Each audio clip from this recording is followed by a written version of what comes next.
But Neil, let's get right to the opioid issue. That's the policy reason why we're here today. And it's an extremely serious policy issue. And we know that the opioid settlement, each state had to make some choices. Georgia made the choice to participate in the settlement, and that manifested itself in a bill called Senate Bill 500, SB 500, which was carried by our good friend, a champion for recovery, Senator Brian Strickland. It passed overwhelmingly in the General Assembly, and now it's law. And my question to you, Neil, is what do we know so far about the opioid settlement? What's happened since the passage of the bill? Yeah, so Jeff, you know that what we know so far is that Georgia has not been as transparent as other states have been. We know our partners in South Carolina, they know exactly what the process is. They know because their leaders have been given public interviews and understand that this is a lot of money coming into a state. Other states have already had people participating and doling out this money, and we have not been involved in that part. So we don't have any single source that we can go to, or anybody who's identified themselves as the go-to person where we can get information. So, you know, and as well as I know, we keep asking and we're not getting a lot of good information. So it just feels like it's not as transparent as it could be. And that's very, very frustrating because the problem, especially of opiate overdose and opiate use and misuse, is getting way out of hand. It's just getting worse and worse. Now, Neil, thank you for that baseline update right there. And that advocacy doesn't always have to be complicated. Yeah. The simple problem is there's not anywhere to go get professional answers, which means it's not being transparent right now. Right. And Jeff, you know, like I do, you get questions when we're out and about. Hey, when are we going to hear about the opiate settlement money? Are we going to be able to, you know, how do we get this to our people? We really need it.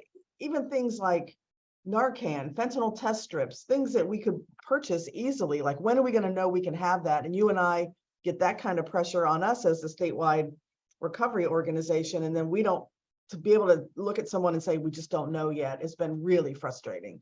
Well, that's true. And we'll come back to that point. But Neil, let me ask you this. What is the most important issue that the recovery community does not know today that we need to know? Yeah, so from my view, it's that Senate Bill 500 created these regional advisory councils, and we don't know anything about them. We really don't know. We know they're going to be 11 regions and local governments, and that they're going to appoint members, but we don't know. That's all the information we have. How do they operate? Who do they are? You know, what are some of the guidelines and the standards they have?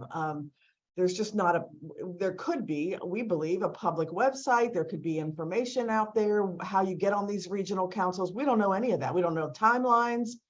You know, I feel like if we knew these things, we could start planning better. You know, if someone's interested in being on a regional council and they have good information, or they have lived experience and they want to contribute, how do they do that? How do our local recovery community organizations do it? How do our elected officials get participation in this process? There's just so much we don't know, and we have to find out. And that's just been really frustrating. How do we nominate people? What's that nomination process? Who nominates? It's just a lot of unknowns. It's so frustrating. No, you're exactly right, Neil. Those are the core questions that, I mean, we have had multiple elected officials of both parties call us to say, how do I nominate a citizen?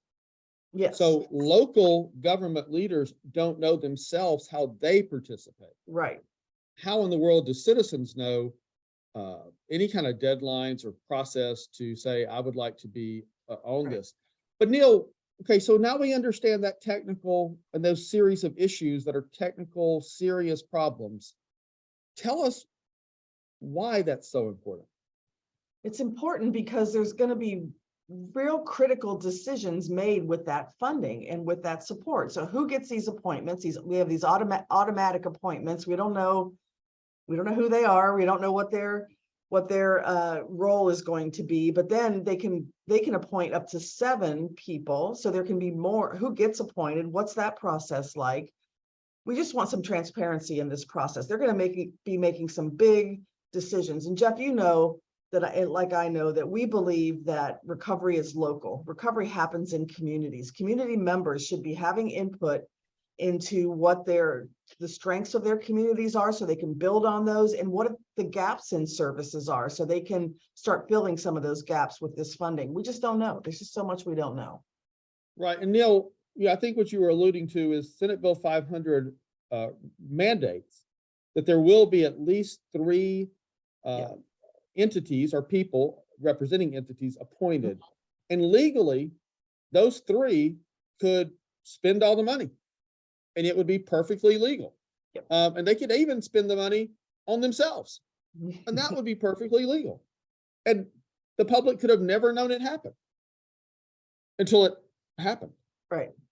So they could have up to 7. So there's room for 4 more. And the question is, Who are how they? do people get to be a part of those 4 more? Yep. Right. And again, if you have, exactly, and if you have, again, we know this because for the last 12 years, we've been working in communities about growing recovery supports. And if there's, people living in those communities, especially people with lived experience, whether with mental illness, addiction, or both, we know what is there and what isn't there in local communities. So we really could have an impact. And we'd just like to see some transparency in that process. Well, Neil, my last question for you is this. You just talked about the technical reasons why that's important. Math, dollar, so, but what's the real, beyond the technical reason, what's the real reason why this issue is important enough for us to talk about it today on a meeting like this? Why does Senate Bill 500 and the opioid settlement matter so much to the recovery community? Because the settlement money is and I love the way that our Attorney General talks about this, that settlement money should be going to fix some harms that have been done over the last several years that pharmaceutical companies have done in communities. We're talking over $600 million over an 18-year period. Again, over $30 million a year could be going to local communities to help repair those communities and fix the damage that has been done by opiate use. And it has, we're losing between 7 and 8 of our brothers, sisters, mothers, fathers, cousins, uncles every day to this disease, this preventable, treatable chronic health condition called addiction or substance use disorders. We need to fix that. That's a lot of resources that could be going to our citizens to fix our system, to actually help real people. And we deserve that. When I think about all of the folks that get locked up for having a substance use disorder and we don't have the resources, because what we do know is states that have treatment admission rates that are high have lower incarceration rates.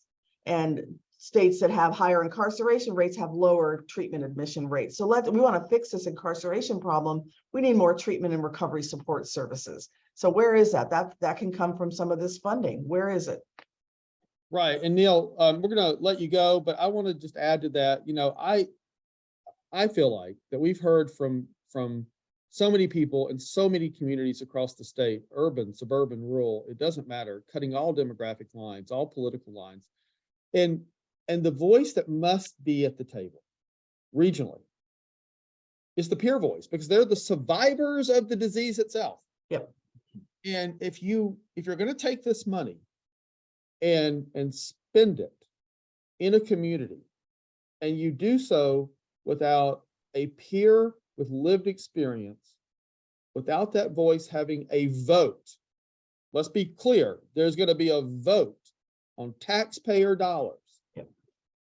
And the idea that peers are having to scramble to figure out how to participate in this process is in and of itself stigmatizing.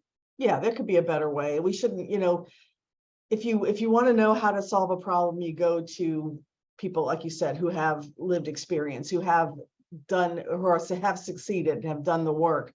Plus, we have a huge trained peer workforce in the state that the state has invested a lot of resources in over the last 14 years.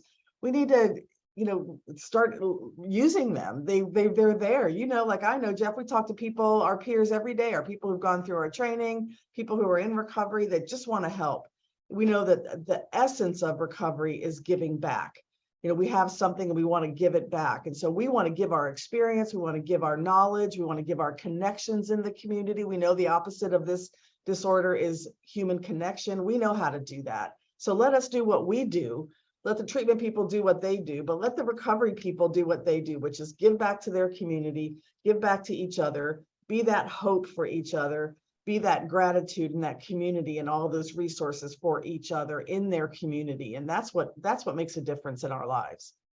Right. And we have been blessed with friends and allies from the congressional delegation to the General Assembly and the county and local governments. And we'll be working with our friends and allies in elected office over the next few days and next few weeks. But our message is this: the Georgia recovery community wants to be a positive partner for positive policy, but we cannot have a situation where regional commissions are formed and votes are taken on how to spend opioid settlement dollars without the peer voice at the table with a vote. Yep. It's just that simple. Yep. And now's the time to be transparent so that local government officials who want to appoint a peer know how to make an appointment, and peers who want to be appointed know how to work with their local government officials to say, hey, appoint me. And we need to know the rules of the game. Yep. We need to know the timeline of the game. And we're saying we're here to positively ask. Yeah. But over the next few days, we're going to have to do what we have to do to make sure that our state officials understand this is a top priority for the Georgia recovery community. And our peers across the state will get on the emails and get on the phones and get on the virtual Zooms and then come up to the Capitol if necessary to get the attention that we deserve to get to make sure the peer voice is heard in this process. So get ready, Georgia recovery community, because it's time to advocate for our voice to have a vote on this money. Yep. Thanks, Jeff. And and I know that accountability is a huge part of recovery. So we are accountable. Let us help, and let's help you be accountable for this money, for this funding to get where it needs to go. We're ready to help. We're ready to help. Neil, thank you for your leadership. I know I speak for the whole house of the Georgia recovery community when we say thank you. We're following your lead. We thank our elected officials who have joined our working groups on addiction and recovery, who are out there being our champions for us. We couldn't do any of this without our friends and allies in elected office, but we just need transparency. But folks, it's up to us to speak up. It's up to us to show up, and now's the time to do that. Yep. Thanks, Jeff. Thanks, Neil. Recovery's real.